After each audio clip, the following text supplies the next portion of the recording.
So, good afternoon, everyone, and welcome to one more episode of Quantum Dialogues. This is an exclusive roundtable session powered by NGenious Solutions. I'm Mudit Vyas, Head of Marketing at NGenious Solutions, and I'm delighted to kick off today's discussions on women shaping the future of tech. Today, we celebrate the amazing impact of women in tech, leaders who are transforming our industry and inspiring change worldwide. Their fresh ideas, bold visions, relentless drive break down barriers and create a future full of opportunities. Allow me to briefly introduce to our esteemed panelists, starting first with Dr. Shubhi Lall Agarwal. Dr. Lal is a director and professor at St. Wilfred College of Computer Sciences. She is celebrated through thought leader whose groundbreaking book, Why Outside, Why Not India, has earned her the Dr. APJ Abdul Kalam Lifetime Achievement Award. Written during the Y2K era, the book continues to influence critical discussion on brain drain, and it has even been featured in the ICSE board curriculum. With accolades from Fox Story India and a PhD in computer sciences analytics and MBA in business analytics, 23 plus research papers, and over 15 books, Dr. Lal's insight are both profound and inspiring. Welcome on board as the panel for today, Dr. Shubhi Lal. Moving on to Shweta Srivastava. Shweta is head of IT at Matix Fertilisers and Chemicals Limited. She is a dynamic leader known for bridging the gap between technology and business. Her impressive accolades include Rising Star CSO 100 Award 2024, 13th InfoSec Maestros Award in 2024, Most Deserving CIO of India by TECO 2024, Champion Tech Women, and so on and so forth. She has been influencer in her field, starting throughout her journey. She has had multiple accolades and has driven multiple digital transformation projects and initiatives in her advocacy for diversity, equity, and inclusion, and have made significant impact in our industry. Uh, Now moving on to Toral Desai. Toral is an associate director at LTIMindtree with over 18 years experience in IT enablement. As a seasoned SAP ABAP technical lead, she has successfully managed teams and delivered critical projects for global uh, uh, organizations. Her expertise in SAP programming and cross-functional integration drives digital transformation and operational excellence. Additionally, through her YouTube channel, she hosts an captivating video series called as Toral Tells, virtual tales where through compelling narratives and insightful storytelling, she illuminates the virtues that define our humanity and inspires viewers to embrace these timeless principles. Welcome on board, Toral. Now going on to Aparna Hemmady.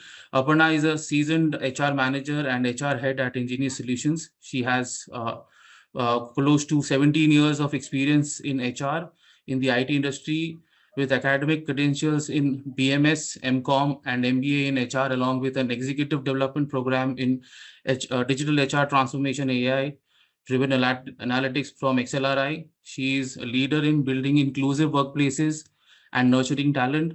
Her expertise in change management and organizational development drives cultures where innovation and diversity thrive. Together, all of these four leaders represent a powerful blend of academic excellence, cutting edge IT leadership, transformative HR practices. And I'm really delighted for all of you to join this panel. And I feel really privileged to host you today and moderate this session. Today's discussion will navigate personal journeys, digital innovation, and strategies for building inclusive and forward thinking organizations. Thank you all for joining us. Let's embark on the journey of insights, inspiration, impactful dialogue, and together shaping the future of tech. Thank you, everyone, for being part of the panel today.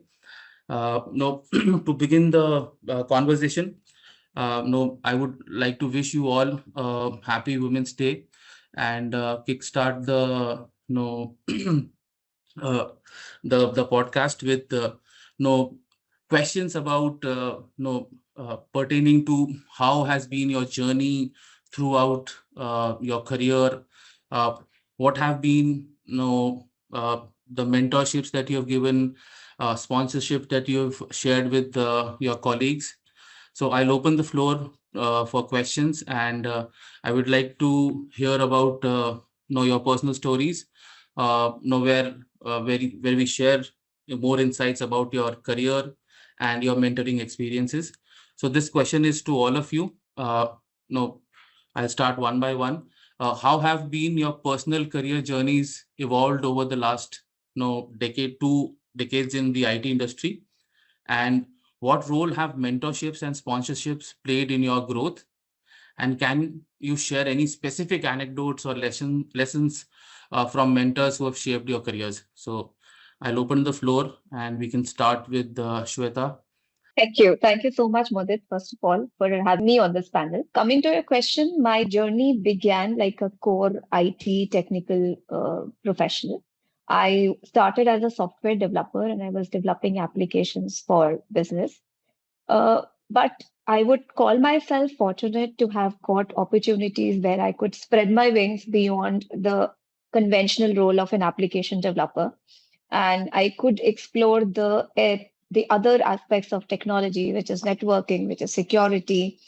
I have been a part of founding team of a hospital based out of Lucknow, where I could grounds up build the IT infrastructure for that hospital and have the application running, hospital information system running there. Gradually, I moved to different industries. I explored healthcare, of course, was the industry that I explored. Beyond that, I took up different industry roles like logistics, like education. I moved to BFSI. That was quite exciting journey. And now I am a part of manufacturing industry now. In my current role, I am heading IT for Matix Fertilizers and Chemicals, and the primary production is of urea. So that's how we are contributing to the agriculture, of the nation. Uh, Answering the question around mentorship, of course, that's extremely, extremely important. When we start afresh, when we start our career journey, we get overwhelmed with a lot of things around us. We get influenced with what everybody else around us is pursuing as career option. However, mentorship is where you get a help or you get a guidance as to what are you good at and how can you nurture yourself in that particular direction. I've had good fortune of working with a lot of people who have influenced my understanding of technology and have also given me exposure to different aspects of technology where I could actually explore things like network, like security, which I never started off with. In my previous organization, I got an opportunity to work with Mr. Jitendra Singh, late Mr. Jitendra Singh. Unfortunately, he is no more. But his leadership style has influenced me to a larger extent. Prior to that, I was working as an IT professional wherein I was trying to bring transformation in businesses and driving a lot of technology initiatives in the company. But leadership has more to do with, nurturing the team that's working with you, giving them a confirmation that you're there in case they fail. All of that I learned from him, and now I'm imbibing it in my way of working in my organization, and I see a lot of change in myself also since I got an exposure of working along with him. Really inspiring story, Shweta. Thank you for those inputs and everything. Now we can move on to Dr. Shubhi. Now she comes from a academic background, and probably academics have the most number of mentors and mentee sort of relationships that happen throughout the career. Probably you might have a mentor who's still mentoring you at this stage in the career. So it would be great to hear from you as well. So, good evening, Udit. This is a very interesting session, and I really want to share my story that how I came into the field of IT. Mainly, it is long back. I had passion to learn computers, and then not just learning, I had also a passion to teach computers. And then the bracket was that I wanted to teach in India because I could see all my friends flying to US to get some good job and mint money. But the question which was boggling in my mind was that who will teach? If everyone will leave, then who will teach? So that was one reason why I'm into this education line. And then the day I started learning computer, I found that very interesting, and I found that if we can teach this properly in our country, once having the maximum human resource, and if properly the computer education is properly channeled in our nation, then we can definitely think of becoming a superpower. But that was a thought which I was really opposed about. That's a very kiddish thought. You should not talk all this at the age of 20 or 21. But that was there. So I first thing I started teaching in a college where there were just students of degree college, PGTCA, because it's long back when not even MCA was launched properly in our country. But I wanted to teach over here because I was just thinking that there has to be a person, we need to have good trainers, and once we establish this subject in our country, only then we can think of something else. So that was one reason why strongly I'm still associated with St. Wilfred's Institute of Computer Sciences. And if you talk about my mentors, there are two, three people who have really influenced my life. First one is Dr. M.S. Mudithea. He is Vice Chancellor of Niti University, Mangalore. So I am in touch with him for last 8 years, 7 to 8 years, and what he has conveyed to me that everything in an education industry has to be process oriented, and it should be student centric. Whatever we are doing, at the end there is a question that how many students were benefited out of it. Don't do things for social media or don't do things for publicity. If you are into the education line, then first thing is students. Students are stakeholders. So out of your entire process, whatever you are doing, whether it's a research conference or a seminar or a guest lecture or industrial visit, don't do it just for the sake of doing that. If we have to do, so we are doing. No. He said, find out how many students are benefited out of it. So that is one mantra which is printed on, you can say, in my subconscious mind now, that the system has to be process oriented and not people oriented. And at the end of the day, whether it is a lecture or it is a freshers party or it is an industrial visit, check how many students were benefited. So there we keep a track that what exactly we are doing, and then when we are going for ratings and compliances and rankings, there also the same question is everywhere, that out of your MDP, how many industry professionals were benefited. So that is the biggest mantra. And yes, there is Professor Sabrina Franklin, who was my computer teacher. She has given me a thing in life that she said that computer is raw. Every day something new will come up. So we are not supposed to join an institute and learn. We have to learn on. So she, from the class 10th, she behaved like a facilitator and not a teacher.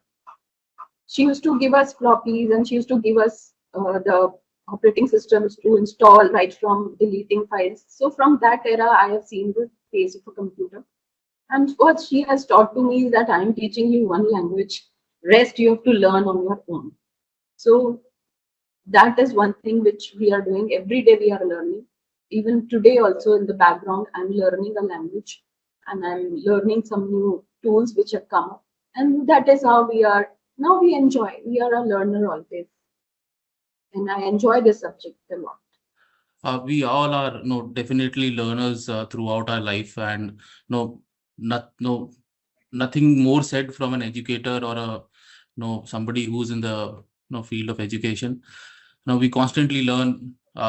No, any profession has had a very disruptive, last 2 years since the inception of AI, and that has transformed each and everybody's life. So be it marketing or anything.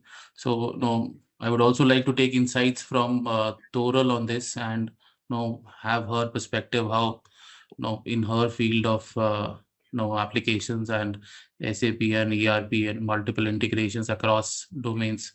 How does mentorship and other things go on, and how significant is it for somebody to have a mentor in this domain? So with it in my 2 decades of a journey into IT, I'm coming from, by the way, coming from a very non-IT background and farming background and having so much of social interaction with others as a family, this thing. So choosing IT was little bit of a different path for me, and fortunately, I was so much blessed. I would say I got a chance from my parents that they allowed me, because those era was not so much easy for a girl to transform their journey differently. So before I begin my exploring this forum and sharing my thoughts, I would say congratulations to all of you for having all of us here. Yatra naryastu pujyante ramante tatra devta. Right? So I would say next year for your company, I think you people are going to flourish. And yes, I believe into learning from everywhere, like Dr. Shubhi Lal, Shweta, you, then Aparna. Everyone is like, I feel like each and every person whom we interact with each other, teaching us some small or big thing every day in our life. And if I say about Gen AI and cloud computing, so if you have read about the recent news about LTIMindtree, we have invested around 6 million USD for collaborating with one startup on the voice over cloud computing. So I would say our Indian government is also emphasizing a lot on IT and Gen AI and cloud computing. That is the next gen. Okay, everyone is like they want to ease out their work style. They want to grow their business, and IT jobs are going to be so much promising in India. So much, incredibly promising, I would say. And recent data study says that additional 300 to 400 billion growth by 2030, I guess. We are assuming that is what our Indian government is aiming for, and that is going to additional increase of 5 to 7 of GDP growth. So why not India other than other countries? Okay, so yes, cloud computing, SaaS, and AI is next gen. Learning in IT industry is always a ongoing process. As Dr. Shubhi just now mentioned, that once you are in you are into IT, you are always a student. It's Yeah. never a okay, I'm done now. You cannot say like that in IT. So for next generation and even our generation also, never ever feel that now I'm done, I want retirement. It's not going to happen. Every day you have to learn. And same wine is in a different bottle, but yes, you have to decorate your bottle to keep up your wine going on. And I would say, see, AI is coming, a lot of automation is happening. We as a human are now more depending on machines. Okay, but at the same time, what I feel is human values, the core human values we have to maintain as an end user also, as an AI developer also, and as a business entrepreneur also. if we are having core human values, so I think we will be the best generation to use AI and generate more ideas throughout AI and grow our business for sure. And that's what I always tell my trainee batches or debut batches, that whatever you learn, learning is an ongoing process. But at the same time, you have to have your human values and your integrity to be with you. Then you will be able to survive anywhere in this world. And of course, India is promising a lot of IT jobs into AI. So you should think for our country to help to grow more and invite more business towards India rather than you going out from here. Yeah, this is my point of view from the AI. And if you ask me for my mentorship, I would say my parent and my family members.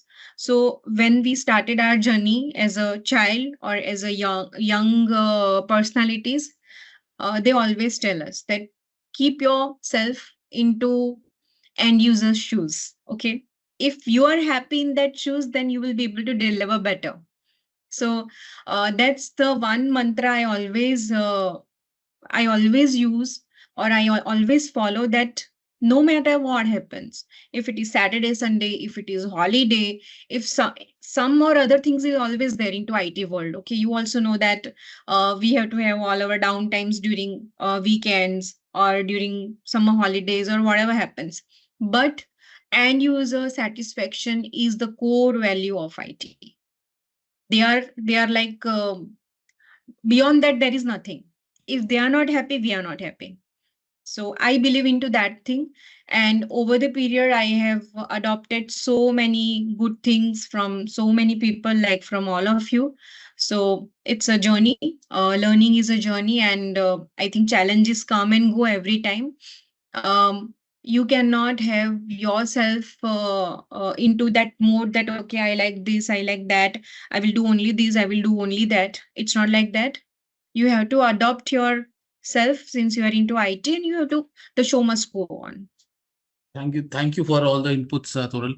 Uh, no, taken inputs from somebody who is a role of a CIO, like Shweta, from an educator, and you from an system integrator and implementer. We definitely have to go back to the good old HR viewpoint as well, as they are the ones who are the ones who are the gatekeepers of the industry basically. And so they are the ones who let people in.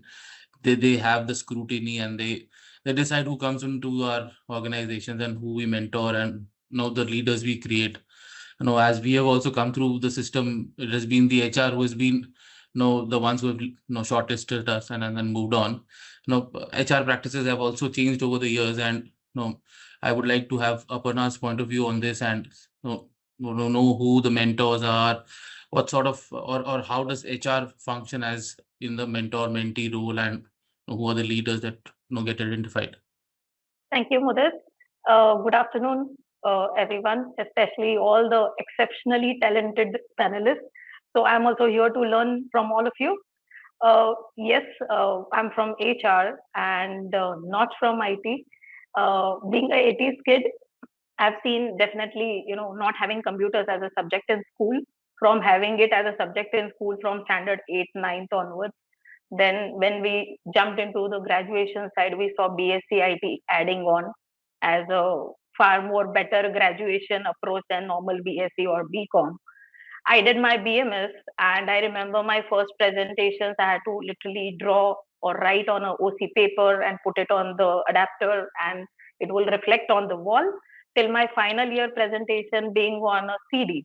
So we went through that version of digital transformation from OC paper to floppy disk to CD.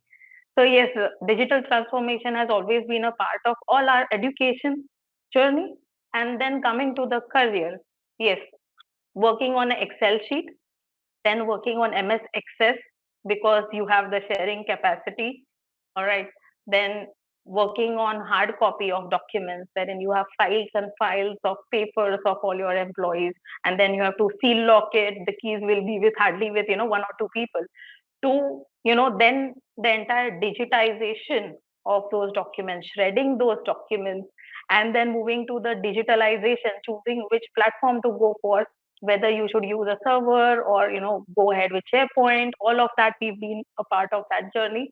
And now eventually with AI, with all the GDPR compliant systems, you have good HRIS, HRMS systems wherein with a click of a button, employees or prospective candidates can just share their documents, right?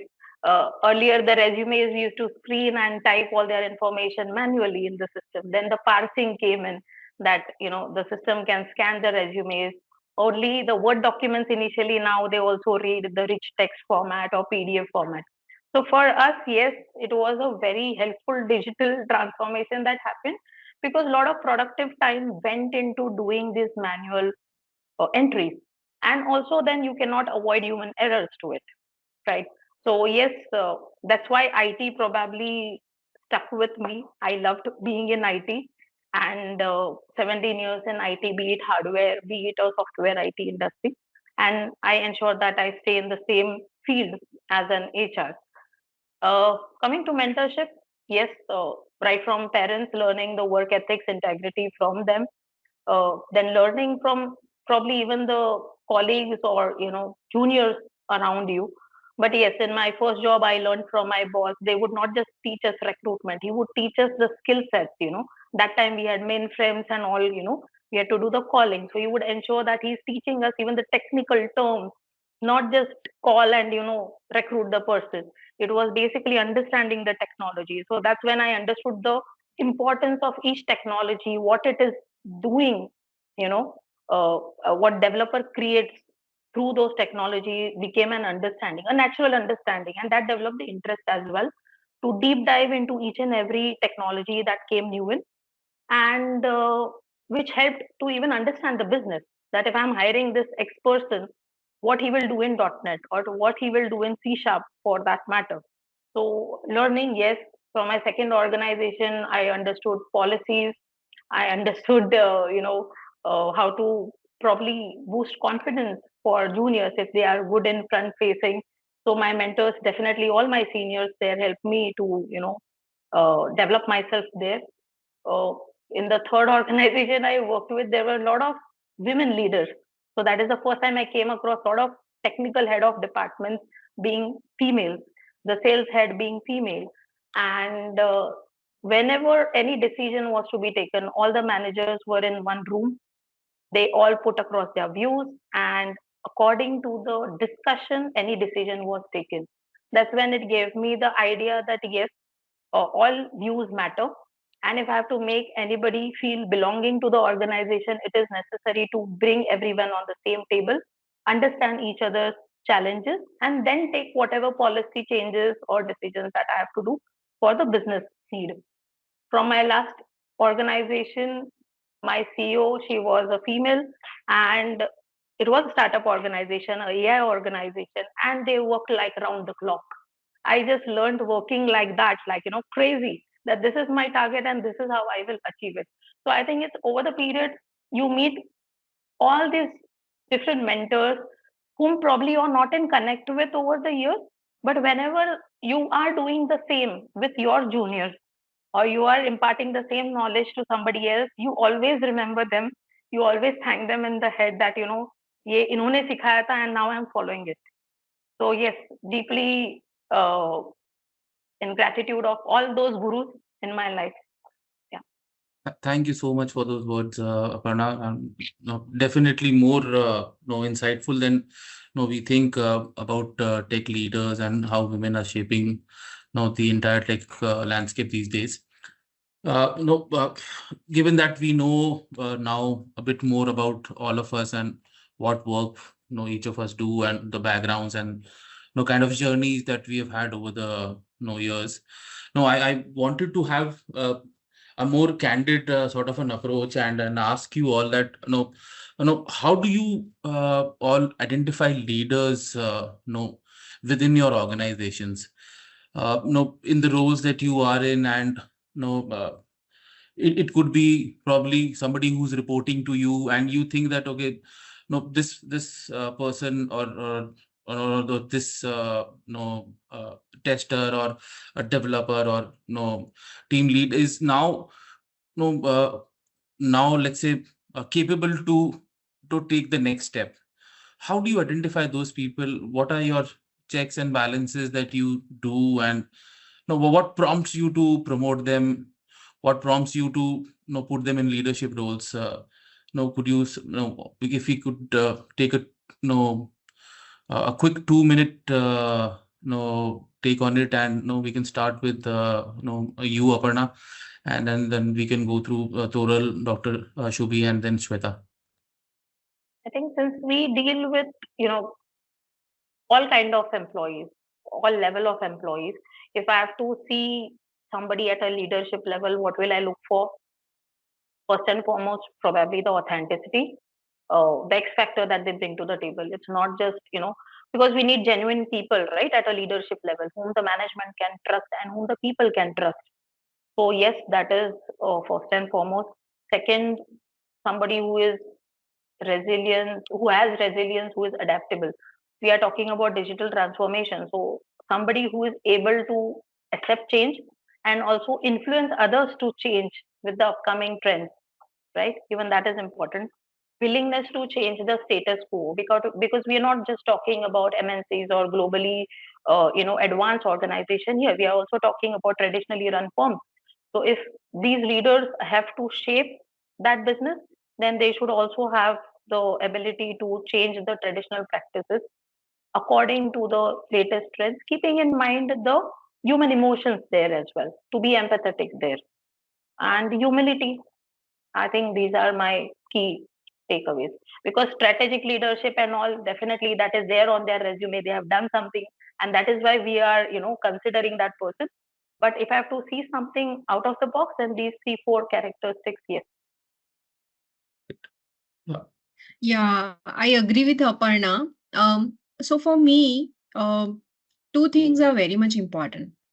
One is being able to adopt today with your knowledge. Knowledge makes you leader. Other than um, other aspect of integrity and all these things come secondary. Knowledge is the one thing which makes you stand alone than others as a leader. But to maintain that leadership, to maintain that knowledge, maybe servant leadership comes into picture. If you adopt the concept of servant leadership, then I think you have won that battle then and there only.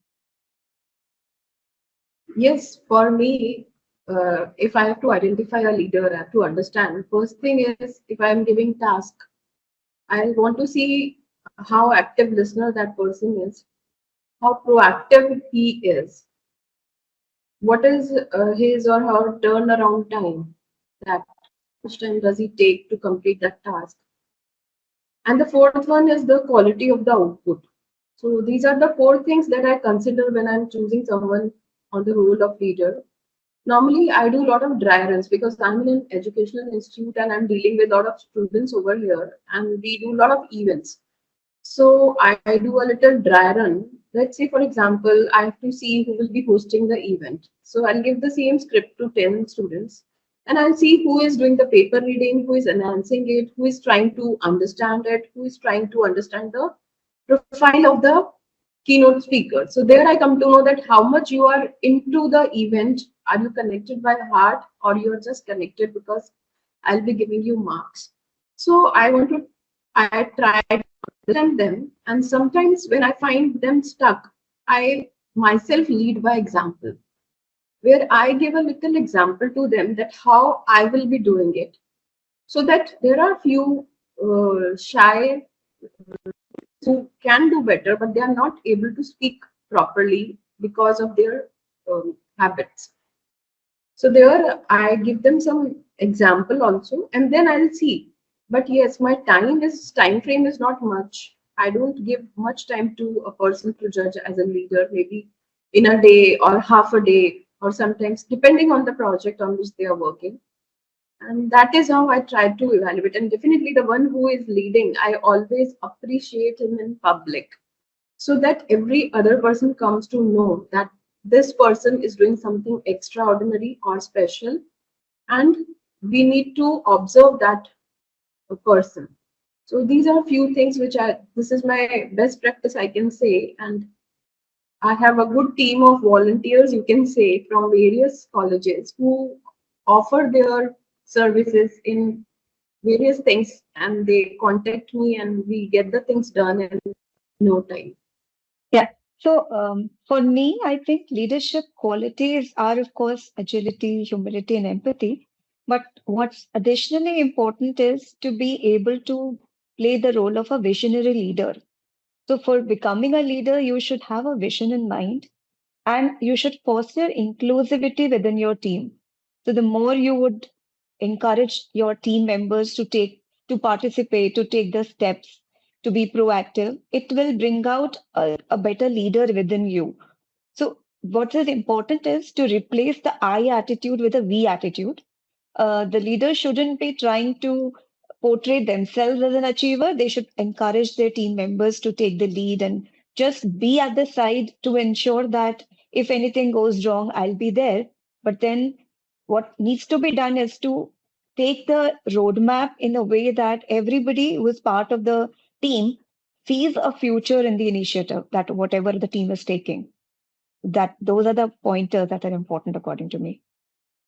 Great insight by everybody. Thank you. No, these no pointers are definitely true to nature, and no, as correctly said by you, Shweta and Dr. Shubhi, as in identifying characters and people who are uh, how do they put in their own efforts are really very important when you are identifying leaders, because if anybody can become a leader, but the quality that comes through character is really very important. Let's say somebody you identify, probably a lot of leaders fail to deliver the to the expectations, but every leader will not be able to perform. As in, if you consider a cricket team, every player cannot score 100, so every leader cannot just go out there and be chosen and starts performing. So sometimes we might have the knack of identifying good people, but sometimes we fail as well. So the commitment from the person itself is really very important, who you choose as a leader, and then the direction that you choose for them to take forward is also again one core ability that I think is really very important. Moving on from here, and no, no. As this panel is, more about women in tech, and how I don't want to have this discussion as a one-dimensional one, because I want you to be the inspirations for anybody who wants to join the IT industry, and then know how they approach their career. So I just wanted to touch upon this point, as in what has been no the evolving role of women in IT. We've seen a great influx of women joining IT in the last, let's say, decade, and then post COVID, it has really intensified even more, since the work from home and other policies have kicked in, and more hybrid culture has started to inculcate in the industry, and IT has been at the forefront of giving hybrid work for anybody, not only women but everybody. So how do you see what have been the challenges for women in technical leadership roles, and how have they changed over the years, and what are the unique obstacles that women face in core technical domains like networking and cybersecurity? So this question is to you, Shweta. So if you could throw some light on it, and since you said that you had started from a very let's say basics of IT, and then since you've climbed the corporate ladder, please if you could give us your inputs on this. So, Mudit, I would definitely say that things have changed. For example, I would really appreciate, first of all, Aparna to have taken us through the memory lane where she beautifully explained how the gradual change, transformation has been brought in through technology. And also, at the same time, it made me feel quite old because things have changed.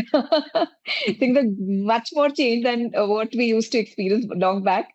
So, completely disconnected but humanly connected world to connected but humanly disconnected world. That's where we are today. Coming back to the question, Mudit, things have changed, of course. Traditionally, IT was perceived as a function where we were only concerned about internet is working or not working, laptop is working or not working. Sad part is that still remains to some extent, but over a period of time, technology leaders have been able to change that perception, and we continue to do so every single day.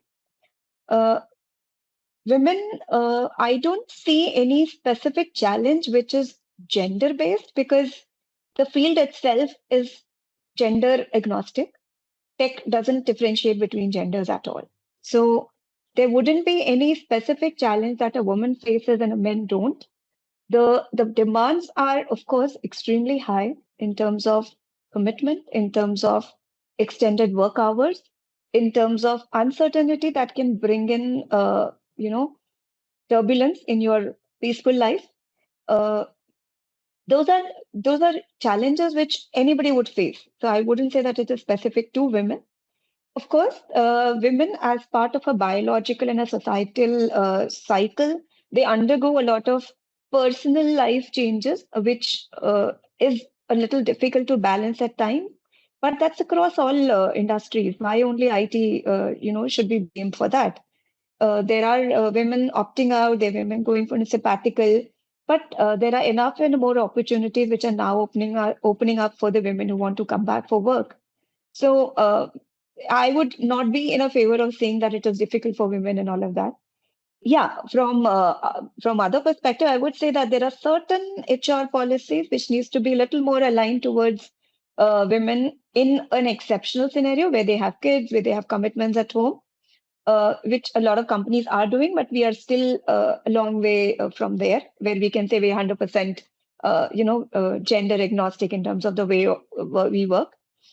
There are few of the companies which have taken steps to have an inclusive work culture where ideas are encouraged from each and every person. Women still face a little bit of barrier when it comes to putting across their viewpoint, their opinions, or maybe driving it a little more aggressively. Unfortunately, if a man is driven towards work, they will say that, okay, he's assertive. Whereas if a woman puts her point strongly, she'll be termed as aggressive. So those are the adjectives that need to be rightly put when you are referring to any human being, shouldn't be tagged along with a particular gender. Pay parity is still something that needs to be looked at. I personally feel that there is a lot of work that needs to be done in this direction. Thank you for those kind words, and then taking us through the entire process. I also would like to ask a counter question also. This is open to everybody on the panel. As in, what are the policies and strategies that would implement and make sure that the gender parity is maintained, and given that all of you have been in the industry for a very long time, what is the first thing that comes to your mind, and that we as a panel also would like to go out with, and let the society and the industry and probably the decision makers also know across industry that these are a couple of things that needs to be addressed, and this could be the forum to speak on it. Do you want me to go first? I think Aparna has raised her hand. Okay. Yeah. Policy Aparna, please go front, ahead. we should give her. Absolutely. Yeah. This I wanted to first begin was why, because I just want to continue with where Shweta mentioned about having more HR friendly policies here.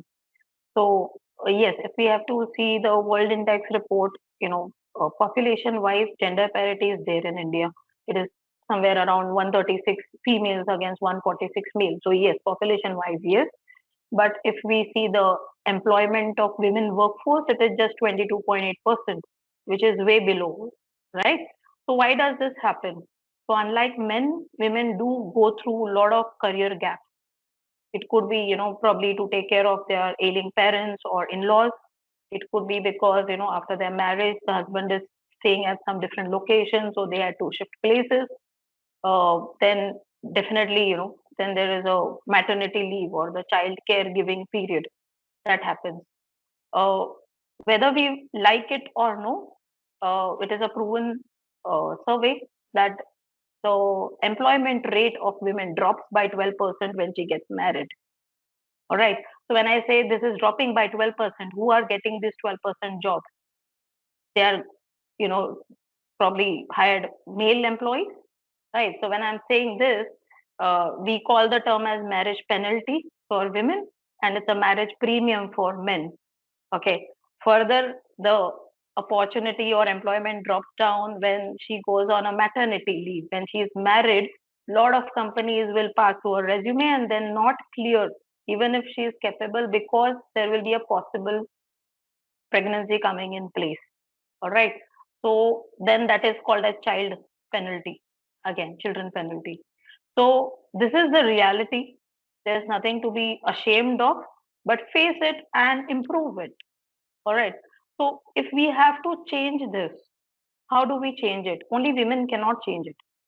It has to be created a policy or a committee to be created, which is, having all gender people in the committee who understands the laws, who understands the, gaps that a female goes with. All right. In IT, it is easier that, okay, somebody is working from home, so she can continue giving care from home. But what about other industries? All right. So if I have to see across industries, then yes, it is the change in mentality right from, when you are hiring a person joining from a maternity break. Are we giving her the salary basis her old salary? Or we are giving her the salary basis the interview she has cracked or basis the technical knowledge she has? All right. Is her promotion being withheld because she was on maternity leave for 3 or 4 months in the year? Or she's still getting promoted because she has proved herself in the past? She has the caliber. She has the people who follows her. So leadership quality is basically something which everyone has inside. It cannot be created or developed in somebody. And a leader is chosen by the people, not by the management.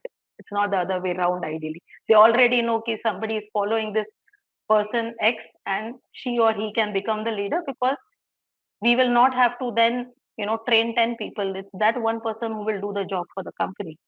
So yes, this is required that the committee has both genders understand the sensitivity, the loss, the physical, emotional, financial loss a person is going because of something that nature is given to her. All right. So I always say, Purush and Prakriti both are required to run the world, which is all we know from our history, from our dharma. So equally, we need women leadership along with men leadership to run a successful business, because it is not just business or practicality. We need the empathy, we need the emotions, and we need also the energy of a female to drive it to success. So yeah, that is what I wanted to add on, because we do have, a posh policy, right, which only covers the sexual harassment of women under that act. But what about other discrimination? So if we have to look at those discrimination, anti-discrimination policy being very forefront in your HR handbook or employee policy is necessary. And all these diversity, inclusion, or gender parity policies are always top driven. So ensuring that your top leadership is not just uh, probably supporting it, but actually championing it is more of the need, so that the leaders below them also follow the same, moving forward.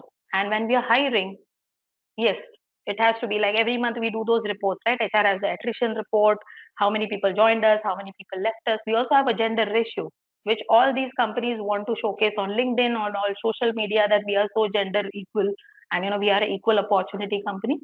It is also with maintaining that balance. If we are 50-50, all right, then moving forward, we also want to maintain a balance. If 10 female employees have left, are we hiring female against them? Are we hiring the person on core knowledge basis, the talent they bring in, or it's the gender hiring that is happening?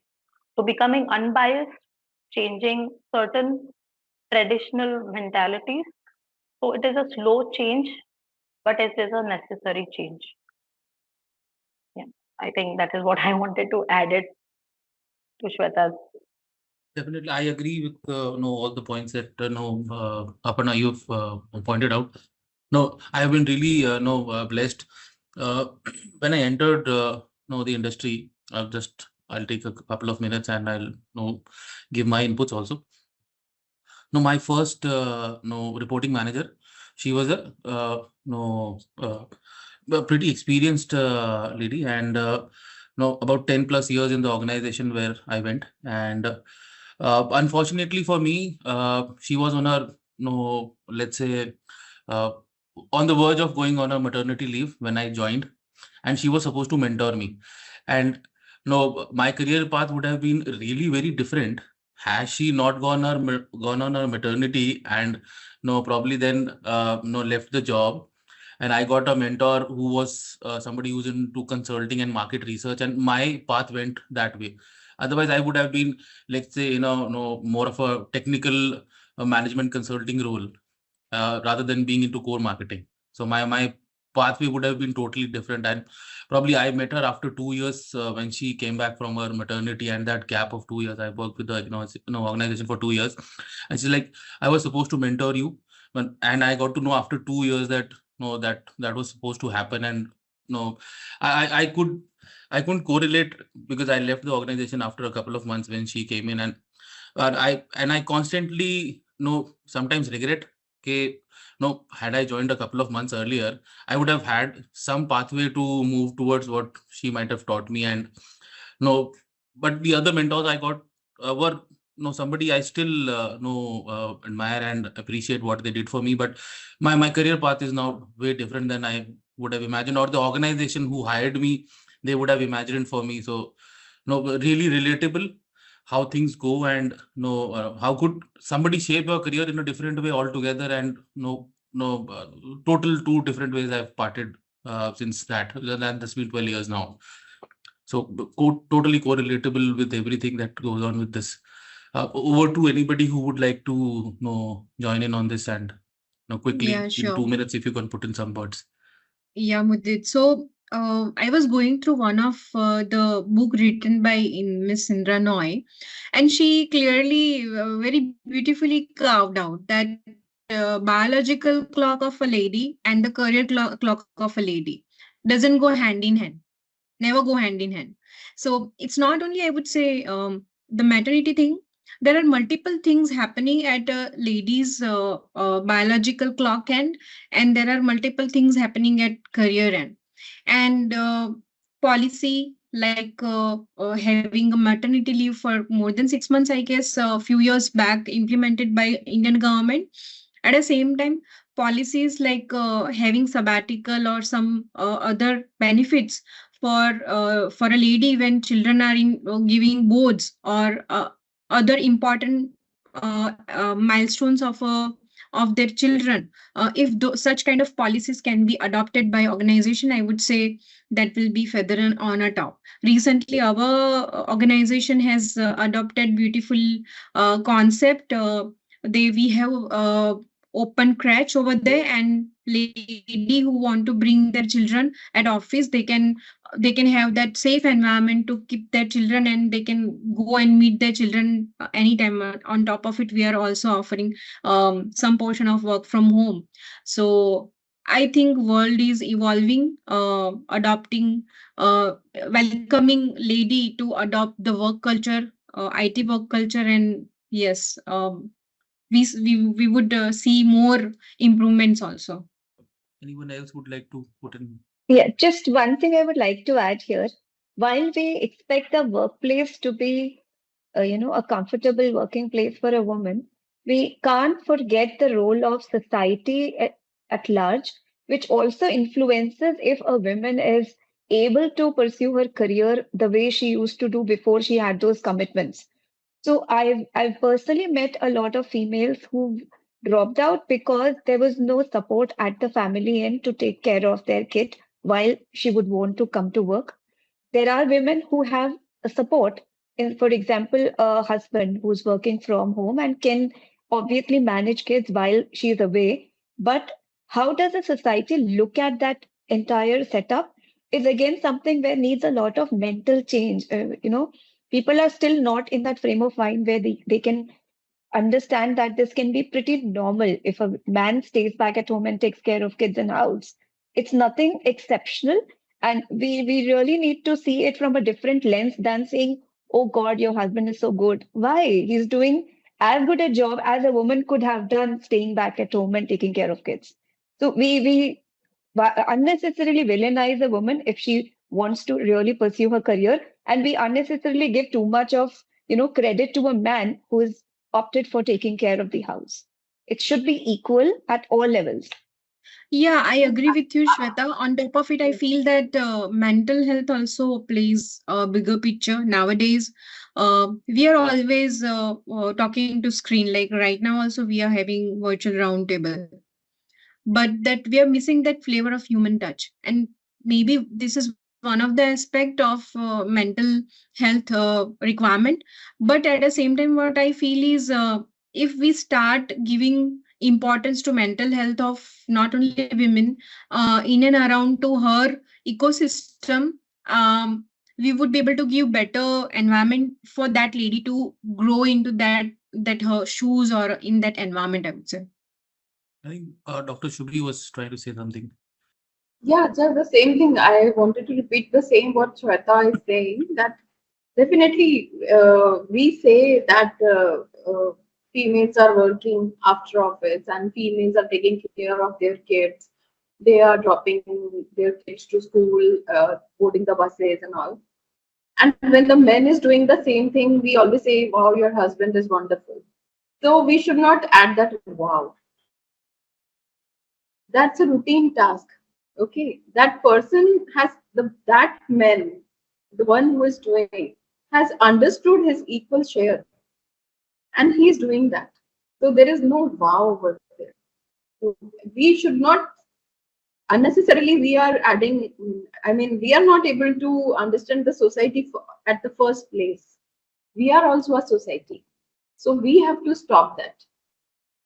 So if a female is doing, nobody will say, wow, your wife is doing it. It is her job. But when a husband is doing, we say, wow, your husband is wonderful.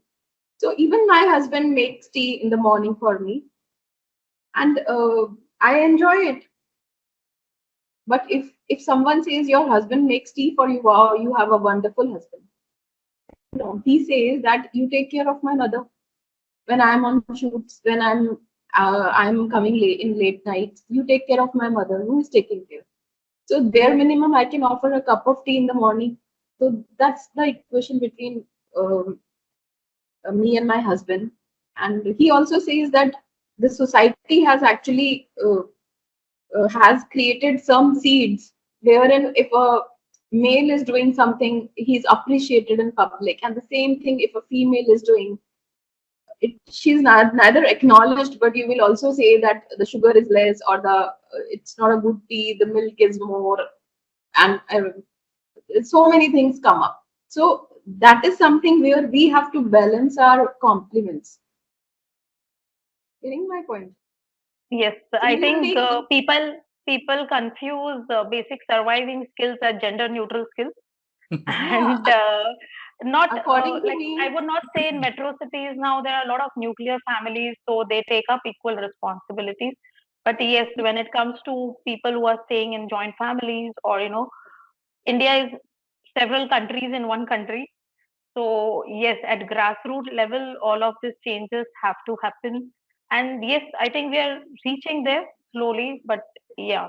And coming to the maternity part of it, right? We discussed government has done good initiatives by increasing the earlier 12 weeks to 26 weeks. Uh, yes, on papers, it looks really good. for MNCs or big large multinationals where their bench strength always there. That if one person is on a sabbatical or long leave, somebody else can do the job. They don't have to hire additional resource. What about small, medium scale organization where there is less profit margin and there is no bench strength? So somebody is off for 6 months. They have to actually recruit somebody on that position. Then what happens when the lady joins back? It will not be fair to her. So yes, there is requirement for government also to reach out to leaders from these level of organization to understand their challenges. In the act itself, it says that if it is more than 50 employees, you need to have a creche. How many small medium companies who have more than 50 employees do have a creche? These facilities are easier because there are bigger office spaces, and then you can just set up one room and keep 2 3 people under CCTV and all of that, so that the parents are relaxed that the child is here. But for small companies it is still a challenge, which further deters hiring women. So these challenges have to be addressed and understood at a different grassroots level to understand the pain. Maybe there is some financial aid or subsidy that comes in from the government for these, organization. Then the actual gender parity will come in place, is what my feeling is. Truly a valid point, Aparna. No, great insights from everybody. I can't add much to it because I am somebody who, as Dr. Shubhi said, I make that morning tea also. So that's not out of necessity, but out of sometimes out of compulsion, sometimes out of necessity, but more because I appreciate what my wife does for me and takes care of the kid and everything. So so it also comes more from how your organizations as men in the IT industry and or any other industry where you get the liberty to also work from home. So let's say I've been given the liberty to work from home twice a week.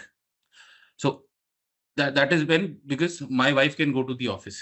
So though I have taken up that role, not much.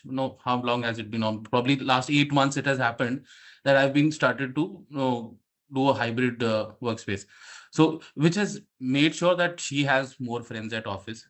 She has that liberty to go out also, make friends, probably go to office parties also and other places also, which I have had the pleasure of attending a lot of one. In the past 3 years since we've moved to Mumbai.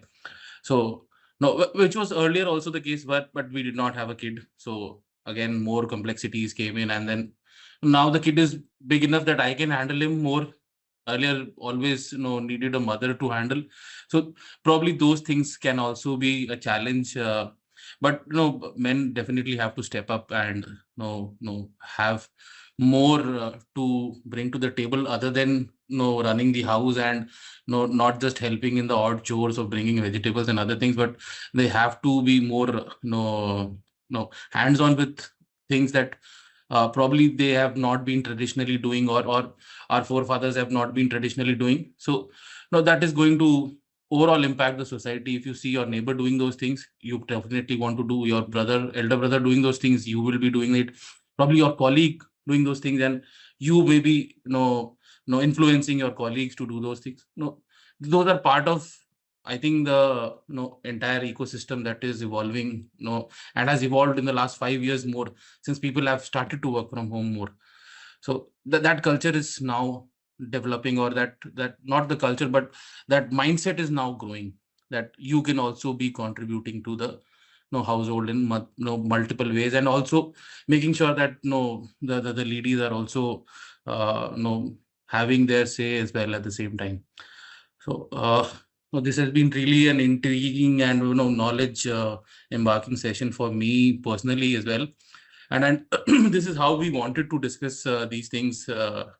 No, my next question, moving from this phase, would be that we've talked about policies, we've talked about leadership, we've talked about mentorship, and multiple other aspects of the industry. But one big thing that we've seen for the last n number of years is that uh, no how do we make sure that the incoming talent to the industry per se stays in India? No, a lot of universities are having a lot of exposure programs. We see a lot of our graduates, they go outside and look for career opportunities in US or UK or Europe or anywhere else.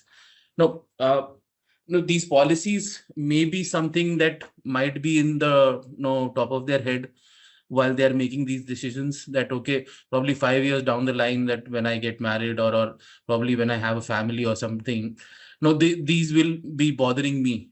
So they might have that, that in their hindsight. uh, that could be one. Second, probably the pay parity not being no as much as we want. uh, the tax structure would be the third one. Now, how do we, as leaders or as individuals who are in representatives of the industry per se, the industry, not in general IT, but the entire industry, uh, how do we make sure that these the kids don't go away from India and then stay back and then contribute to the economy, contribute to the ecosystem, and bring about a bigger change to the society? No, nothing better to speak about this would be from no Dr. Shubhi. You've written a big book on it, and it's been probably the brain drain when it all came into the picture. It started in the late 80s, and 90s was the biggest time where people were running out of India and looking for jobs in the US. And you came up with the book in early 2000. So, if you could throw some light on it and enlighten us. So there are two things. If we do two things, I think we can stop brain drain very easily. First thing is that whatever we are teaching over here, the curriculum, that has to be in sync with the industry, what the industry is doing. Whatever we are teaching over here, that should not be going in the east direction, and what is happening in the company goes into the west. If they both are not syncing together, definitely the students will not get good employment in India itself. So once they are not getting placed in this country, so they think of something else, moving outside, looking for some other job. So that is one point where we have to check that whatever. That's what industry academy interaction is very important, where the industry people should come to the campuses, and even campuses should invite people and talk to them, understand their job profiles, and then accordingly we should teach our students for that 2 years or 3 years of professional degree courses. This is one thing. Second one is that if we start with some good internship policies wherein we are giving some free placements to the students in the companies in India itself, in that case, the entire human resource which is in our country, we are teaching them. We are giving them all kind of knowledge, and then they are not consumed in the through the internship, through a channel and route through internships. I can say we can say it is a pre-placement wherein if they are getting doing something good in the internship, they can get bare minimum a placement of 1 or 2 year or maybe 1 year with a bond, as like countries like Singapore are doing that. If you're over there, first you have to serve Singapore, only then you can come back to your nation, or otherwise you pay a heavy amount and then get rid of the country. What is happening in Singapore? I'm giving one example. So those kind of things, like nation first, that is what I'm again saying, that there has to be something that bare minimum after your education, you have to serve your country first, and then there also the government has to play a very key role in providing the internships through the companies. And definitely there is a gap, the skill gap, wherein the students, what they are learning, they are not industry ready, they are not able to understand, and that is one big reason why they are getting rejected in the placements. So that gap also we need to fulfill, and we are definitely, all the educational institutes are nowadays, they are doing very rigorous activities on employability enhancement programs, wherein they are calling speakers, they are doing certifications. We have a credit system also now. You can go for live projects to get some hands-on experience. So that is one thing, because definitely, see, if I'm teaching and the student is not industry ready, so I'm sending him to a college, or sorry, to an office where he's rejected. Now he comes back home and he starts thinking. He's a young boy of, let's say, 20 years. He starts thinking, what next? There are so many people will say, I'll send you to this country, that country, and they get entangled into those. So we have to guide them. Students are raw. And the point, the juncture where I'm sitting, I'm at this moment, I'm having students at my hand. If I can channelize them to some of the companies of within India where they are working over here through some tie-ups or MOUs, definitely they will be working here and they will be learning and eventually serving also. So our purpose is solved. So this is one thing where I find, and we are still, as a director, we are still struggling with this phase because our students are not getting selected, and industry academia interaction has not taken a good speed in our country. I'm sorry to say. Very valid points. And then, anybody who's a fresher and goes into the industry, they definitely come up with these challenges. No, we have hands up from Toral. Definitely, you can jump in. Yes. Yeah. So I am in total agreement with Dr. Shubhi.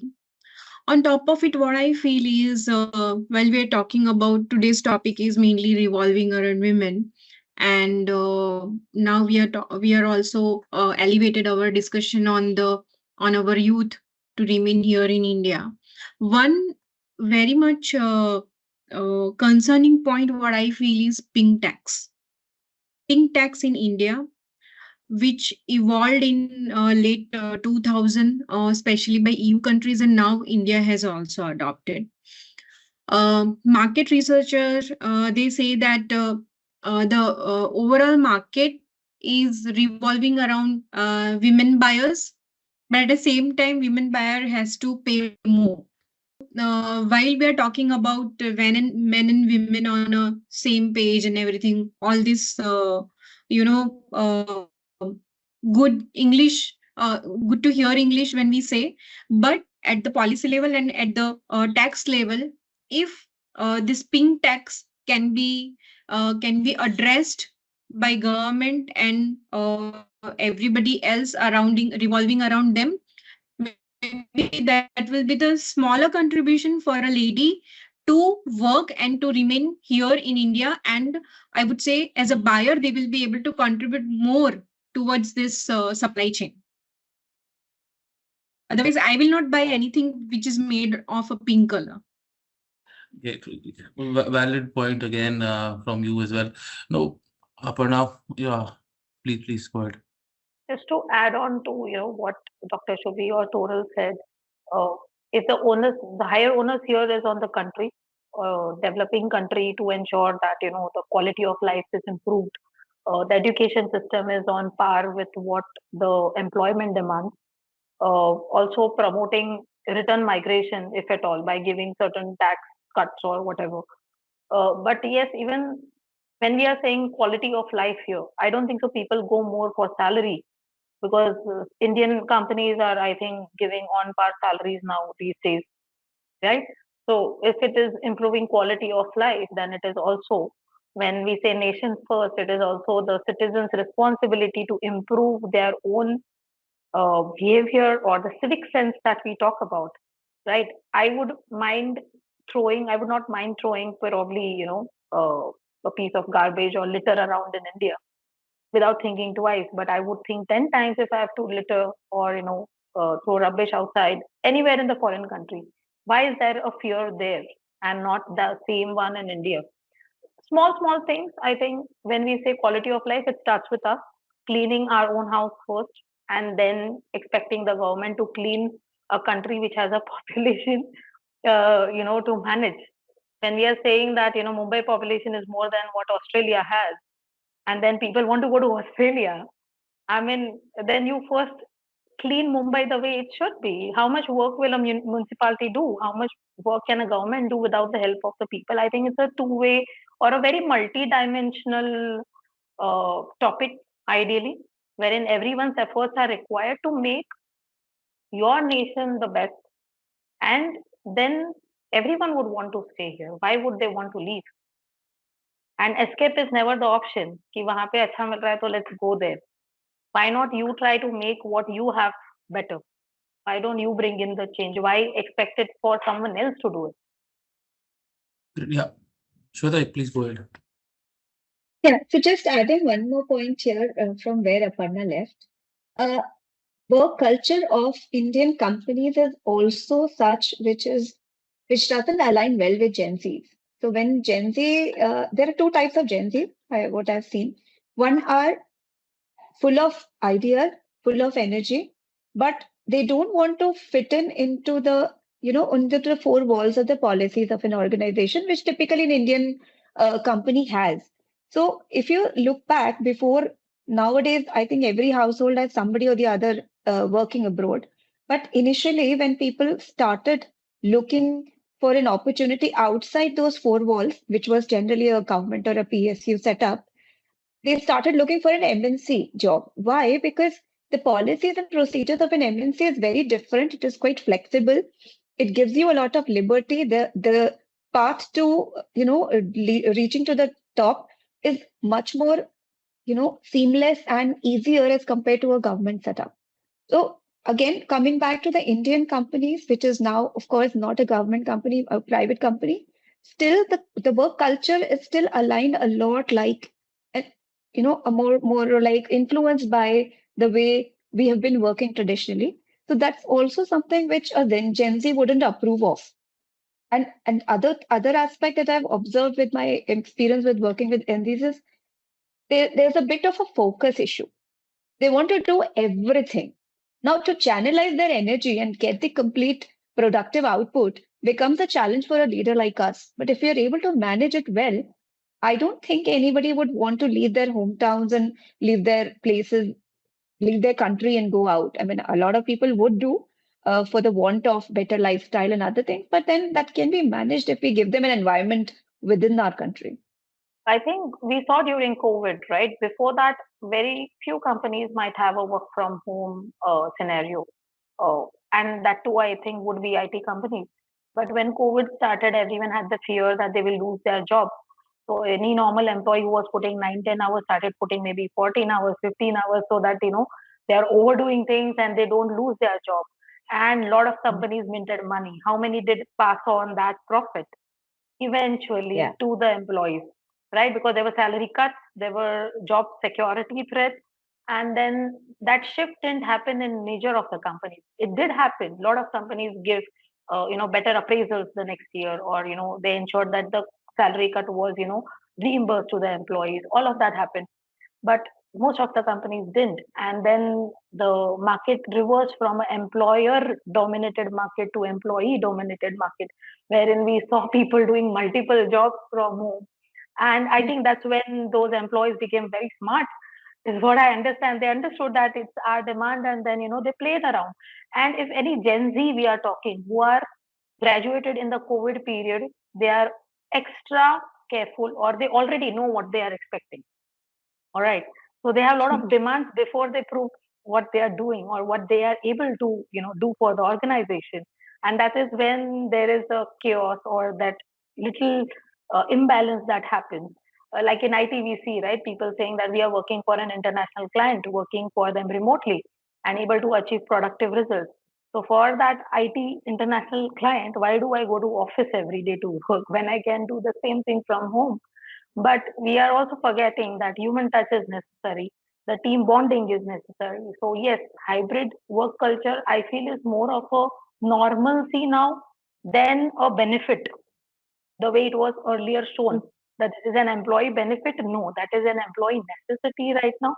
Because yes, if we have all new generation people coming in, we have to understand their mindset and try to even explain them the importance of proving their worth as well, like Shweta was rightly saying. So bringing that balance between the generations, because we are seeing 3, 4 generations in one organization with different mindsets. So understanding each and every generation is important here. Yeah. Just one thing to add here. You mentioned very rightly that 3, 4 generations working together. So what happens by default is subconsciously at times I also do that. I feel हमारे ज़माने में तो we used to be like this. Why is this guy not understanding? They are not appreciating the opportunity they have got by virtue of being here. हम तो बहुत serious थे. We were scared of losing jobs. These people are not. So we'll have to probably align ourselves. It's not them, it's I, us. I think even for them, when we were in our schooling or college days, we didn't have that kind of competition, cutthroat That's true. competition, which kids face very young these days. They grow up very young, fast these days, and they have this True. competition. Be it sports, they want to be all rounder and do everything right from their first, second standard onwards. I think it's too much of competition which happens at an early age, so they know that this is what I will get. Then I will do, what will I get first? 5 days working company car or whatever their demands Yeah. are, right? Even if they are They're very clear. unrealistic, but yeah, they're very clear. The somewhat no, what the industry has also done is that just to adding to your point, 5 days work culture and everything. No, they have literally spoiled us. If you get a work opportunity which says it's a better option, nobody will opt for a 6-day work week now. Since you've been working for 20 years, 5-day work week, I got multiple opportunities, let's say, and those are all better than the ones I have right now in hand. I will never go for no 6-day working because 52 more days I have to work, and then only one holiday that I'll get on Sunday. Maybe the perks are better than what the individual might be getting in the current job role, but they will never opt for it. So people are losing out on good jobs because they're either in their comfort zone or they've been taught that okay, Saturday, Sundays, will always be no chutti. Uh, Wherever you go, probably colleges are also the same way these days. Saturdays there are no lectures. No, I went to an MBA college, but our lectures used to happen 8 o'clock in the morning. So they made us ready, and they ensure that the lectures happen 8 o'clock in the morning because they want you to be ready for the competitive world. That you wake up early, you be in class, be ready, and we were made to wear those no proper suits to the college. So if you have not tied your tie well, or your shirt is not ironed, or the pants are not ironed, or the shoes are not polished, no, those guys used to stand outside. Probably they'll miss the lecture. So I don't think so. Those things happen now. I don't know how many. No, what is the college turnout these days? Post COVID, people wanted to go to the college just for the sake of यार वापस जाना है. Now I don't know if they have the same feeling that we had to go back to the college, or wake up early, run, and then go to the college, meet friends, and probably learn the way we did. uh, so that has also become a challenge throughout. So academia, institutions such as organizations and others are also to blame for making it easy for the kids to choose from. uh, Probably softening them, not making them ready for the hardships. Uh, no, lot of it is to be blamed on us as well as individuals who might not push back and say no, this will not happen.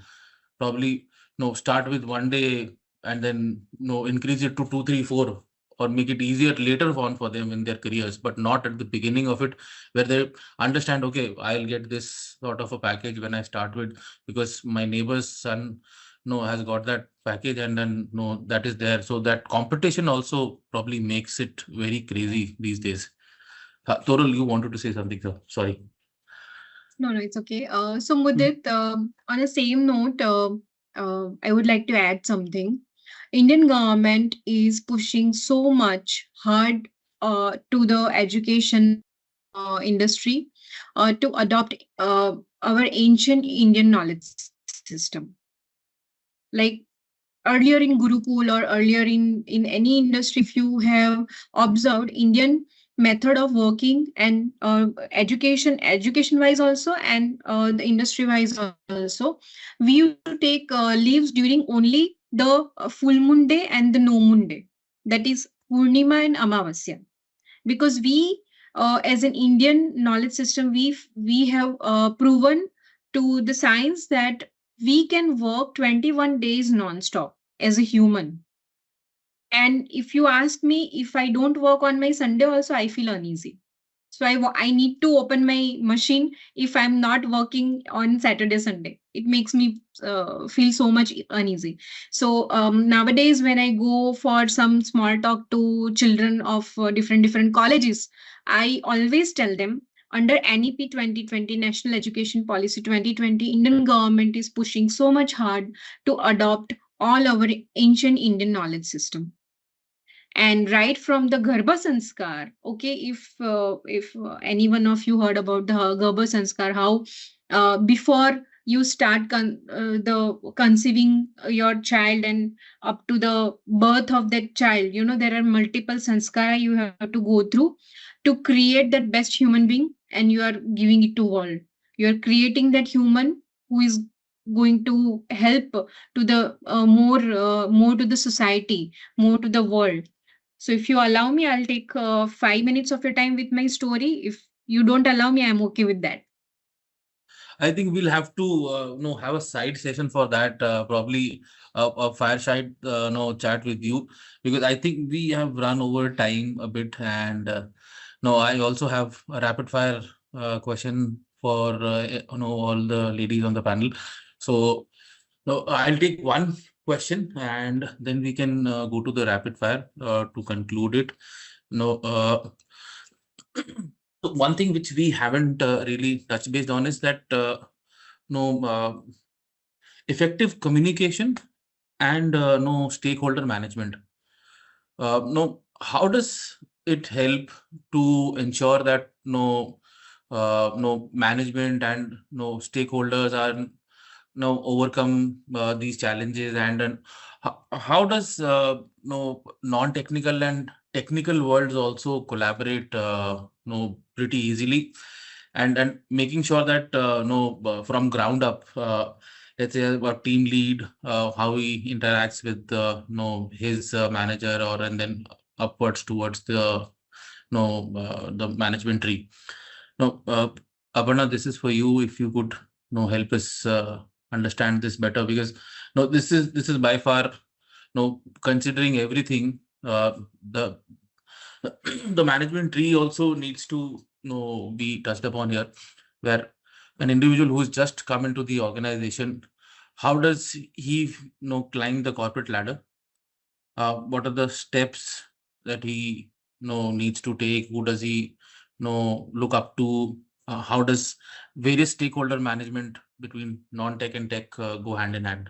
If you could help us on that. Sure. So we, being in HR, we are communicating with any candidate right from day one. We become the face of the organization from the hiring point of view. So the first and foremost software they will be actually using with the organization is the applicant tracking system, or ATS, wherein probably they have to go and upload their resume, or probably just click a button to accept the interview request. So yes, there where the basic training also starts, when the recruiter is explaining the person how and what to do. Second level, maybe with the onboarding that happens, if we have a HRIS or HRMS system, then how to upload their documents there. Then there is a second level training that happens, that a simple mail going with the steps, that this is your link, this is your login ID, you have to change your password. So it's a small step journey that happens for any resource joining in. So HR also becomes the initiator of any technology spreading in the organization from that point of view. Then if you are in IT and then you have to fill your timesheets, then the explanation of timesheets and the importance of it, that happens a step-by-step approach. Coming to the department that they are working in, definitely they will know the technology. But what about other technologies that the company is working on, or other departments or business units that the company has? Then HR induction covers a lot of things. But yes, later on, knowledge sharing sessions happening by the HODs or top leaders of other departments who explain it in a very simple language using the business use cases, how this helped X particular client or X particular customer. I think that makes more sense for any normal employee to know what their company is doing, right? So this involves cross collaboration with each of the leaders in the organization. We become the joining force here, all right, and to bring everyone in the same place and ensure that the employee is getting the roundabout information of the organization. Also, we have collab tools like Slack or Microsoft Teams, so that if any issue is there, the person has to respond. They are able to reach out, message the person, have a very open communication. So yes, that is there. Uh, Coming to your skill matrix or organization hierarchy, I think most companies now have it on their intranet, or on HRMS also these days. What is the hierarchy? Who is your CEO? And then coming down to all the operations heads as well. And knowing that if they want to go from one level to another level, what are the skill sets they need to add on? What is the promotion policies, or so everything, I think, with the employee handbook, with all the policies being in one place with a click of a button, when employee has so you know uh, uh, what do you say, probably hold of that particular document, it becomes easier. But do they all go through the detailed documents? No. So that's where we come into picture to just put out the highlights in the induction, which we even share it with the employee to have it later on with them for a quick access. And whatever emails that we are sending, if we are going to use say X software, or for appraisal, or for any new conference room booking for that matter, so we ensure that we are using simple language, we are using images, we are using steps, so that employee knows step by step, a normal non-technical employee as well, what to do. And the easiest way, I think, is to have a non-technical employee mentored by a technical employee, so that their confidence boost.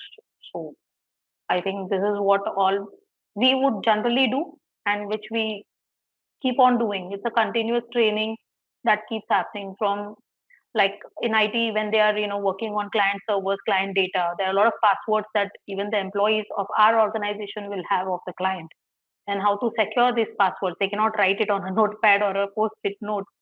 So small these data privacy protection techniques and tools like KeePass and all have been trained to employees on a continuous basis. So any new employee also joining in understands the privacy importance here. And on a personal front also, I think even government has taken a lot of initiatives here, where you have DigiLocker, you have something like a DigiYatra. You don't have to physically carry your Aadhaar card or PAN card, right? Your passport renewals are also happening basis your DigiLocker. So I think digitally, the more you use it, it becomes easier, is what I would say. Yeah.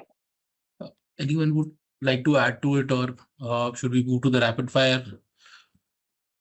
Yeah, Shweta, please. Yeah, I'll not take too much time. Just quick pointers to add. See, stakeholder management and communication plays a very important role, because more often than not, I'm asked that how have you managed to switch between so many different industries? So healthcare works very differently as compared to logistics. Logistics work very differently from BFSI, and BFSI from manufacturing. So what has worked for me, and I also keep telling others to adopt this. Don't focus on IT. These days, like Aparna said, it starts from each and every step that we do. It's like since morning when we get up, the first thing that we check is the mobile phone. We check phone. Then we get up and we may probably switch on some device, some tech gadget that we use. So tech, I don't think we need to tell anybody how to use. The only thing that we need to understand is how a business functions. So we as IT leader have become more of a techno-functional SMEs, where we understand how the business functions, and then we try and bridge the gap between technology and business and try to marry both of them together. So our role is more to do with influencing and making people understand how their jobs can be done much better using technology rather than just pushing technology on them. It doesn't work these days like that. That I say that, okay, now I'm rolling out this application, you have to use it. No, the business is owning the application. They are coming up with a requirement. So even in the boards and even in the top management leadership level, people are asking how can we leverage AI? How can we leverage, cloud for making the business look better, be more productive? So for that, the job is done already. The demand generation bit is already done. All that's required is how effectively we can deploy an application or a technology solution, which can only happen through a better communication and stakeholder management. Okay. Thank you. Thank you so much for those inputs, Aparna and Shweta. No, this concludes our roundtable for today, or the virtual roundtable for today. No, it was great interacting with all of you. The knowledge that you brought to the table, probably anybody who's listening to the podcast or this session would be really delighted to understand what all has transpired throughout all of your careers. What are the inspirational stories that you explained us today? How management works, what does academia, IT, overall HR and other things combined could help an individual in their career. And there are plenty of takeaways from the session. It was a pleasure for me to also know about all of these. So I have been working for the last a decade or so in the industry, and there are certain points I have never come across which were also spoken about and touched base by all of you. Very insightful and great session. Lot of serious talks also happened about how women in IT have challenges, and what are the aspects that have to change, and things have to change about coming up. So now it's more of fun time. A bit we need to relax a bit, and probably if you could roll your arms a bit and then relax, so that there would be some fun elements from these questions that I'll be asking. So I'm looking forward to I think people are going to be more tense now. The other questions were subject matter experts. So this is something like your current show or questions which will this come. is totally non-tech, non-IT that I'm going to ask. So do not be scared about these questions. And probably we'll take 10-15 minutes, a couple of questions to everyone. So I'll be asking specific questions to everybody. So no answers for no counter answers for anything. So one question to each one of you to begin with. So starting with Dr. Shubhi. So now I have a question for you. Is like, what is the most ridiculous excuse you've ever heard for a missed deadline? Ridiculous excuse for For a a missed missed deadline. deadline. So I got few answers like I missed the mail, I missed the message. So these are pretty standard. Anything that has come to you and I think phone These are गिर very गया, खो common गया. nowadays. These are very common because everyone is having mobile, WhatsApp, checking the groups. Very particular on that, reading all the messages. But when it comes to deadline, they say we missed the message. Okay, that particular message did not have 2 blue ticks. Yeah. Okay, that could be something there. Okay, the next question is to Shweta. So if you had a personal theme song that played every time you walked into a meeting, what would it be? You Okay, can I remember those? sing? I'll just sing few lines. I mean, one line rather. Yeah. बादल पे पाँव है या छोटा गाँव है अब तो भाई चल पड़ी अपनी तो नाव है. Great. Amazing. Now, next time we could have a singing competition also, and probably we could feature you in it as well. For So sure, the anytime. more talents, being brought up in the the question answer round. So now for Toral, now if you had to be stuck in a Zoom meeting forever, who would you want to be as your co-host? I think I follow a lot Guru Gordas. He's so fun. At the same time, he's coming from IT background, and he will make things very much, very active and lively. Great, great, great. Okay. So the next one is for Aparna. If you were given a lifetime supply of one snack, what would it be? One snack. Sugar, probably. I have a sweet tooth. I could add it in anything or probably just eat it. Yeah, yes, yeah, Dr. Shubhi, you can go ahead, please. Idli and sambar. Ah, I can eat that 365 days. great, great. Me too. I am also a very idli sambar fan. So most of the people eat idli sambar in the mornings, but I eat for lunch. And I have advocates who can say that okay, Aparna is the lunch partner for us. So generally people say, "अरे sir, ये तो snack वाला item है, नाश्ते वाला आप कहाँ lunch में खा रहे हो?" मैं कहा, "This is my We eat lunch. We idli eat sambar for everything. dinner भी That's a चलेगा." staple food, huh? Saturdays, my wife cooks idli sambar in the morning. शाम तक यही खाना है. तो मैं कहा वड़े बना देना शाम को तो कुछ flavor हो जाएगा. I don't know about the missed deadlines excuses, but for interview, for people missing on interviews, there are a lot of hilarious, you know, requests or reasons people give. कि accident हो गया, and then it's generally a flow. It runs in the market. Everyone says the same thing. I don't know how they come to know it, but they know it. And then मेरा नहीं हुआ, मेरे दोस्त का accident हो गया. So you will see a lot of people telling you the same thing. Then it goes further, I went to donate blood. it goes on like for months it will be the same कि मैं blood donation के लिए गया था. So we come across a lot of funny, what do you say, excuses for people not being able to attend interviews. Yeah. So again, going back in the same chronological order, uh, asking Dr. Shubhi first, if your job was or job title was a movie name, what would it be? Job title as a director. Yes. So if it was a movie name, what would be? So let's say Mogambo हुआ कुछ ऐसा कुछ या फिर probably a dialogue or probably name of a movie. Anyone can help me with an example. I would like to add after everyone has said something, but this could be a Yeah. personal question to You could, everybody also. you could say Superwoman, Wonder Woman, Superman, whatever.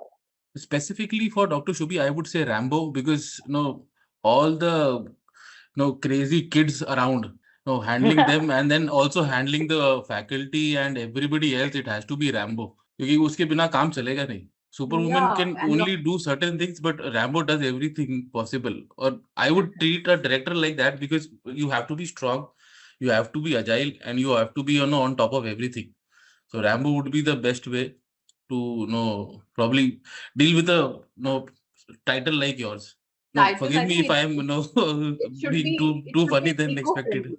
The movie name should be eco-friendly because when I talk in class, I'm talking eco-friendly things. I talk about recycling, reusing, reducing, and that is has become my habit, and students are so used to it that the moment they know that this is the wrapper of something, they will fold that in their book or bag and they'll say, "Ma'am, we'll use it." So No, I remember there used to be a eco-friendly, I think, is a good title. there used to be a cartoon character when I was little, uh, Captain Planet. I think, yeah, that would be the name then. Captain Planet. He used to wear Pied some Piper rings. can be one more. Pied Piper. There is a story of Pied Piper. Okay. So questions. This question applies to everybody on the panel also. If you can start, Toral, if what would your title be? So my children and my husband and my parents, they relate me with two movies. My parents and my husband relates me with that character Sashi of English Winglish. Sashi, chai leke aao, Sashi. my my boss is asking me, Sashi, get that PPT. You know that. And my children, they think that I'm not meant for this world. I always talk about universe. I always talk about multiverse. I always talk about so many things which not everyone will be able to correlate. Like Captain America, they have given me this name that Mama, whatever you say, we have to think. Other people also have to think, and they may not be able to relate what you are saying. Probably you have to decrease your level when you're talking to others. Shweta, if you could answer the same. Yeah, I think I can associate myself with Kangana in the movie Queen because I feel, obviously the others have to validate, but I feel that I'm fun loving and I can take a world tour alone. Okay. So, Aparna, you were last on the panel. I think I relate with Batman. He Pretty. didn't have any special part like Hulk, but he had the resources and he used it very wisely to help the world. So I think for my profile, I don't have any special powers as such, but I have one power that I can drive all the resources and ensure that everyone is, you know, supported or assisted around. So yeah, for me it's Batwoman, and also for the color and also for the Batmobile. Okay. One last question again to everybody. I have to pick from something. What is the most creative way you've pretended to be busy at work? We don't have to pretend anything. We are always busy. We Sometimes some days are there that definitely I don't want to work, but somewhere I have to put something, some simulation is happening on the laptop, or somebody sees that graph the entire day, but they don't know what that No, but graph if is. I want to deliberately, avoid somebody, or if I deliberately want, if I do not have any answer, and if I want to say something that I'm busy, I just don't give any answer. I say that I'm busy. By silence is the best answer of saying that I'm busy. I've seen a lot of managers, they put their status as busy on Teams. But no, the right next time I see them, no, probably having chai in the canteen, or probably having a snack in the canteen or somewhere else. But their status is busy or in a call. I don't know where you are in a call, but still, I can see you eating golgappa there in the canteen. But no, where are you on the call? Where probably he stepped out of the call and gone to eat golgappa. It's not interesting, but some interesting way. I think Shweta would have a good answer on this. Too many inquiries coming in, and people are asking ये भी करना है वो भी करना है, and आज time नहीं है तो वो कैसे बताना है. So the excuse that I use is that urgent management meeting has been called, or chairman is calling me. I have to take an excuse. I make him the villain. What about you, Dr. Shubhi? See, at home, if I have to show that I am busy, I just start arranging my cupboard. So that is one thing at home. And actually, I'm arranging, it's my hobby to organize my cupboard on a daily basis. And in office, if I have to show I am busy, I am engrossed in some document typing and creating something and not listening at all. And actually, I'm busy at that moment. So because we are working on computer, and sometimes students enter and they just start narrating their stories, and faculty, they don't even wait for a minute that let me finish my, or not finish, save my document or come back to my out of my document. So I keep on doing that, so they understand that I'm busy, so they automatically go out and come back and then ask, can we come in? So this is one practice which I have recently started, where I found this is a very fruitful one. No, I've seen that our directors and principals do the same to us. So, as soon as you barge into the cabin, you see them engrossed in something or the other, but they will not look at you. They will only stare at the document, and once you're finished, they say, "हाँ, वापस बताना अब क्या हुआ." So you have to again start and from scratch. Probably you forget half the story. What was the problem also? So half the problem for you to solve is gone. So because they have tested our patient level, they don't understand that we are in the mid of a document, and they just enter and they are talking lot many things. My bag is stolen, and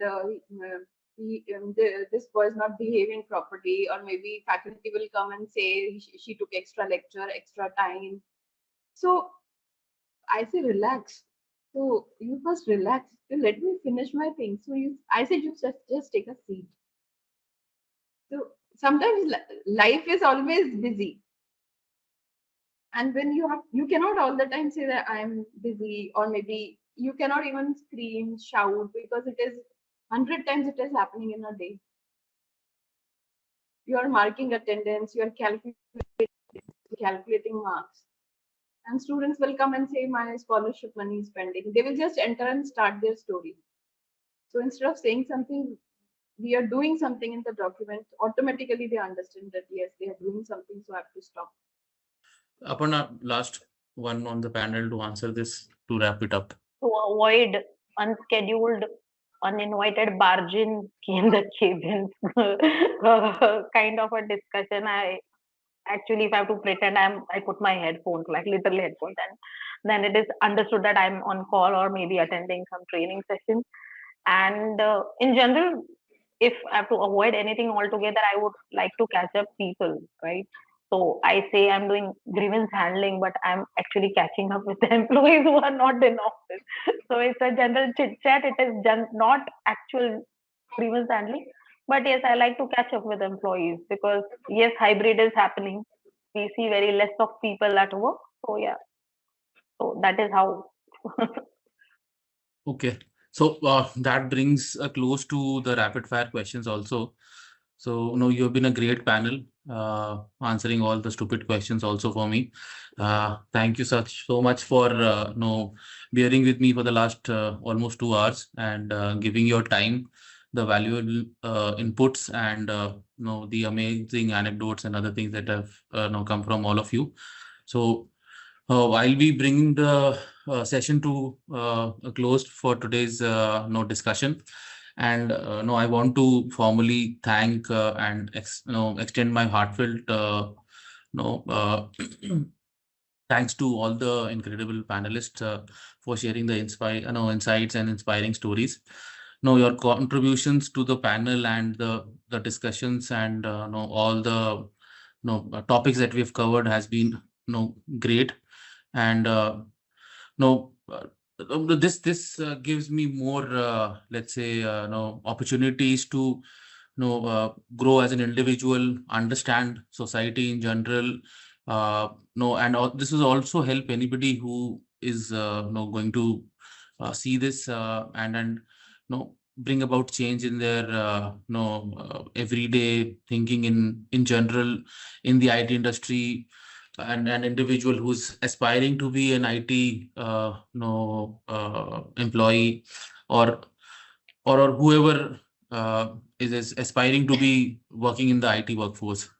So thank you so much once again, and I would also like to wish you all a very happy Women's Day, and and also would like to quote a famous proverb: "She who plants a seed plants hope." So in tech, every breakthrough idea comes from a woman, is a seed of innovation growing into a future where courage, creativity, and change flourish together. And on this note, we end this session. And I hope you all enjoyed the session. And uh, until next time, no, be in touch with us. Let's explore more opportunities, and let's create similar panels in the future as well. Not just on Women's Day, but in general. I hope to hear from you all at a later date. And thank you again for being with us today. And it's a pleasure, or it was a pleasure to host you and moderate the session for today. Thank you so much. It was sheer gratitude, Mudit. And thank you so much for introducing me with my beautiful friends, I would say. And let's keep in touch. And all of you, a very happy International Women's Day. And Mudit, thank you so much. Regards to your wife, your mother, also on the same note. Thank you so much, Tori. Thank you, everybody. Thanks for taking time out. Thank you. Bye-bye. Thank you Bye-bye. for having us today on the panel. Thank you. It was really, Thank really you. enjoyable. Thank you. So, bye bye. Thank you.